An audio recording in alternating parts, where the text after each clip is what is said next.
Hi everybody, thanks for watching Mic'd Out Podcast. I'm your host, Jeff Reed. And if you notice, we kind of changed the name a little bit. Not completely fully yet, but the name is changing slowly. The new name is going to be Nibbles and Flicks. And it's going to basically change because we're changing what we're going to be doing. Initially, we wanted to have a podcast that basically talk about every type of a bunch of topics, but now that we're changing to where we just want to stick to movies, TV, and entertainment news, we just want to just fit the platform for that. So thank you for watching again. Help us get to 1,000 subscribers. Don't forget to comment, like, and subscribe. And the first thing we're going to talk about in 2025 is about these January movies. And the first one we're going to review this year is The Last Showgirl. Now, this is going to be a good movie where you want to put extra butter on your popcorn, or it's going to be one of these movies in January where it tastes like nasty black licorice. Yuck.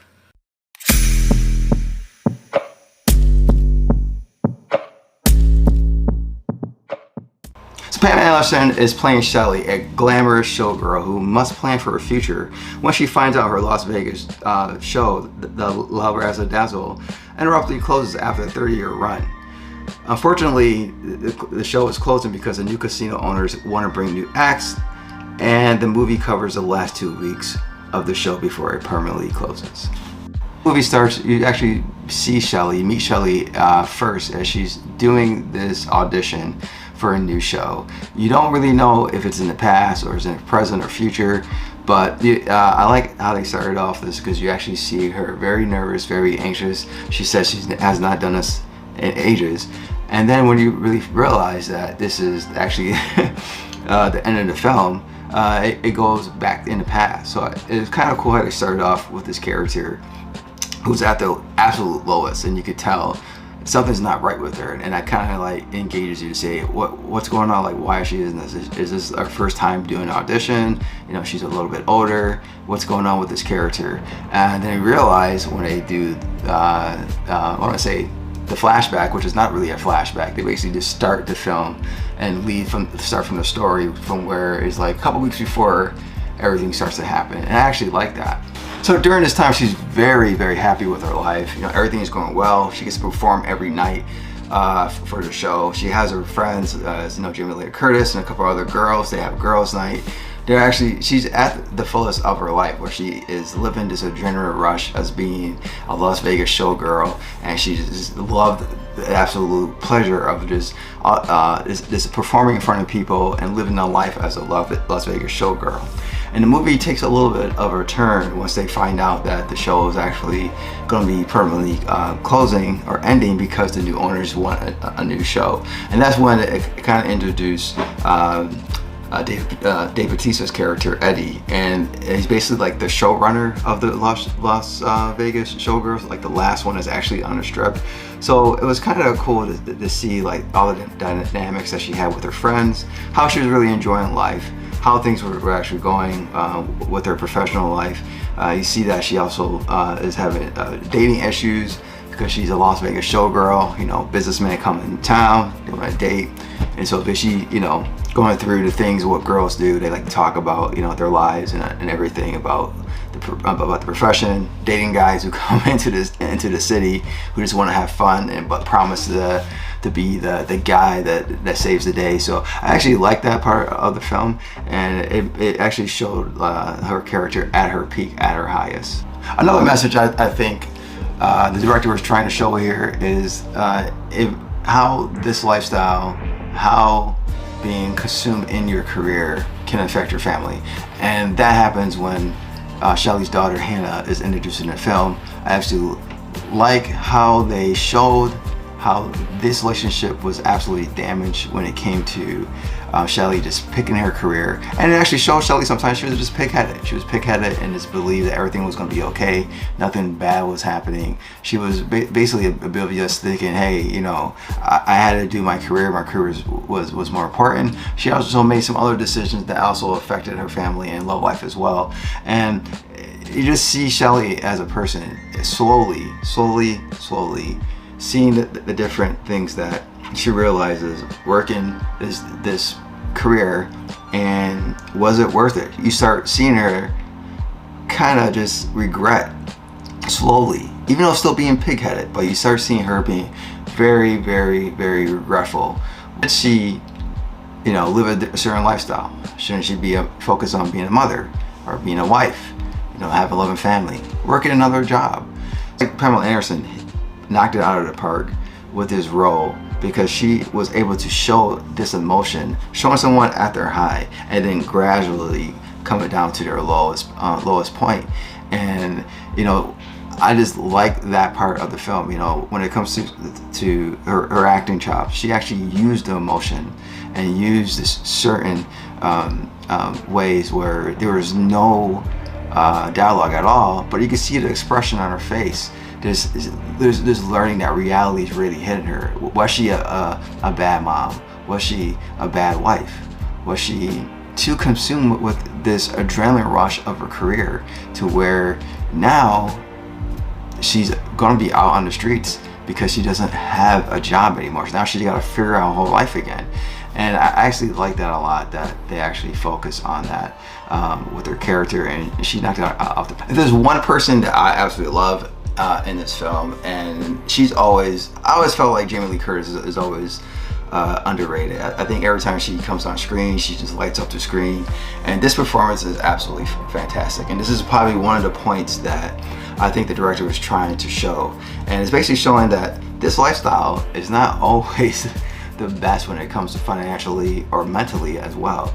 Jamie Lee Curtis, a character in that, she is basically retirement age and she's still working. She's still, she used to be a Las Vegas showgirl, now she's a waitress, and it shows what happens in Vegas. If you've been to Vegas, sometimes you see some seniors working, still trying to do what they can do to scrap up money and try to make it. And it shows that people are in a situation who might get in financial trouble, and that's either gambling, drinking away, drugs, whatever, or just living the lifestyle that Las Vegas presents itself, that keeps you in the moment but don't make you think about the future.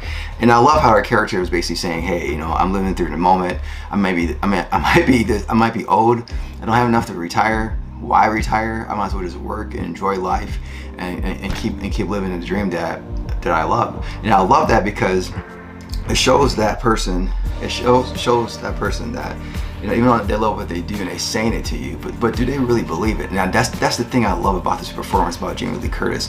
She, in like in front of her friend, she's like, she's a badass, she's happy, she loves what she does, but you actually see the realism of what's really going on, like the real reality of her character when she's actually going through the casino, picking up drinks, helping out customers. There's times where, if you've ever been to Las Vegas, where you got the dancers or the waitress who actually get on a little platform, they dance and you tip them, stuff like that. And you see that, an older lady like that in Vegas, sometimes you feel bad for them. And that's what made her scene in this movie so brilliant, because she showed someone who's still trying to do her best. She's super old. She knows she's about to get replaced by younger girls, but she's still out there trying to do everything. And no one is helping her. No one is tipping her. No one's paying her attention. And she played that role so beautiful, showing that she still had pride. But this is like the thing that happens sometimes with people who are in this lifestyle, and she brought that into life, and that really hit really home, because it's like, you actually, when you go to these cities, you might think about it for 2 seconds when you see something like that, but then when you leave it, you don't think about it anymore. But at that moment, you're like, oh my gosh, this lady's like senior citizen, and she shake her booty just trying to pay the bills. And I absolutely love how Jamie Lee Curtis plays this role. She shows all types of emotion when it comes to be happy in front of her friends, and then showing that reality is, life is not great. Another thing I like about this film is the cinematography. I like how they use the style of this film. They basically tried to make it seem like it was early 2000s, which it was. It was placed in the early 2000s. They used that kind of camera frame, that kind of style, to actually show that, this is an older film, this happened in early 2000s. And I like how they use the camera also for certain types of emotion. So if there's any kind of anger, they'll have the camera shaking a little bit. If there's something that's like someone is in deep thought thinking, they have the camera just focusing on that person while they're acting the emotion on their face. And I like that, and I like how they use the cinematography of the city, the skyline of Las Vegas. They're showing, that beautiful skyline while she's having a conversation with someone or on the phone. And I thought those shots were very creative and very nice. It's good to have a nice backdrop of the city of Las Vegas and having a scene there, and actually using it to focus on the character and what's going on with that character, but also have like a beautiful skyline in the background. I thought that was gorgeous. One of the things I could see people complaining, and they did a little bit too much sometimes, was what I just talked about, and that was the cinematography is using, a person, focus on the person, and have some ADR in the background, just narrating the scene and what there was going on. I can still see some people, get out of the movie or kind of tune out a little bit from that because they do a little bit too much. But sometimes, it was necessary, sometimes a little bit unnecessary. However, it didn't really bother me too much. It was a little annoying at sometimes when it became to where they were doing it just too often, rather than just having a scene with the two characters in it. I felt like they could have used that more. But like I said before, the shots are nice, so there's something nice to look at. But I can see some people tuning out for that, but no biggie for me. If I have one gripe about this film, I have to say that is Dave Batista's character Eddie, and it wasn't because of his performance, it's just how he was used, or wasn't used enough. I think he did a great job with his character Eddie, who was playing basically, like I said, the showrunner of the show. But you learn a little bit later that he was more than the showrunner of this movie. He was basically a past love interest for Sally. There's certain things that they hit about possibly the daughter, and it was just not enough meat in the bones for his character. But every time he was on screen, his presence was so strong, even for a character who was very soft-spoken. But just seeing how good Dave Batista is getting as an actor and branching out and doing these roles, I'm just getting more and more impressed with the way that he's just getting better and better. And there's actually a scene in the movie where, actually two scenes in the movie where there's Shelley and Eddie, they're alone. And one was basically a setup for another scene in the movie. And it was just good just watching these two play off each other. And the scene doesn't have that much dialogue in it either. It was just how great they were playing off each other, how the motion was in those scenes, and I kind of wish I got more. I just wanted to see more of that character and to see more of the character development for him. Not a lot, just enough to know what happened between Shelley and him, how to start it, how to end it, why they think that possibly what's going on with their daughter could be all related all together. It just would have been nice to get more meat to the bone. So the final conclusion for The Last Showgirl, I think this movie focuses on sexism and ageism and what women have to endure in the entertainment industry. I think the movie speaks to how beauty is such an importance in this industry, and once you lose that, it's kind of tough to see people in this industry trying to find an alternative and also accept that they're no longer wanted. Like I said before, ever been to Vegas, you see this.